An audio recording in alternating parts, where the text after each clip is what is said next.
Hi, I'm Whitehead. Every one of us have experienced some major employment problems, but we've got some answers for you. Give us a call on 0800 247 93 93 and leave your problems with us. Employment agreements. It's required in every workplace, and yes, there's some mandatory requirements for an employment agreement that is required by law. First off, the employee has a right to negotiate an employment contract. So they have a right to representation, they have a right to get a union to assist them, to get a lawyer to assist them, or just in fact to bring a support person in, someone that they might trust impeccably. And it's not the right of the employer to interfere with who they do choose. Now, employment contracts come in all shapes and sizes. Yes, we've got collective employment agreements, fixed term employment agreements, and casual employment agreement. We will deal with those three in another video.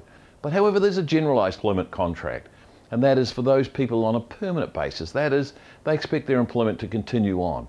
The mandatory requirements required by law: one, the parties are identified. That's the employer and the employee. Name them. The position has to be identified, and the duties. Just the general nature of the duties is enough. The working hours that the employee has to work, and the place of work. So the address, or even if they're a salesperson, the general area or the district upon which they have to cover. The type of pay they may get. Maybe they're salarized, maybe they are actually getting wages. The frequency they're paid, weekly, monthly, those sort of factors should be specified within the agreement.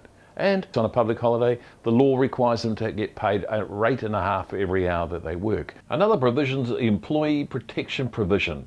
That's where if the business is sold, or part of it's transferred or contracted out, then there has got to be built into the employment agreement some protection for the employee's employment.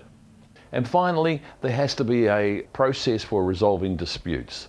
So now you know the list of compulsory clauses that have to go into every employment agreement, but you still don't know what actually words to use. This will be different for each employment circumstance. And of course, they differ from workplace to workplace.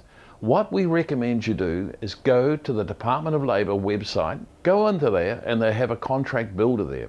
It will provide these clauses for the mandatory ones, but also give you many other clauses that maybe suit your particular needs. Create an employment agreement, then bring it to us.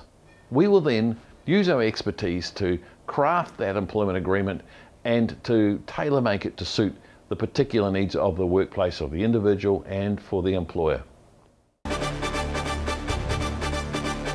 Hi, I'm Whitehead. Every one of us have experienced some major employment problems, but we've got some answers for you. Call on 0800 247 93 93 and leave your problems with us.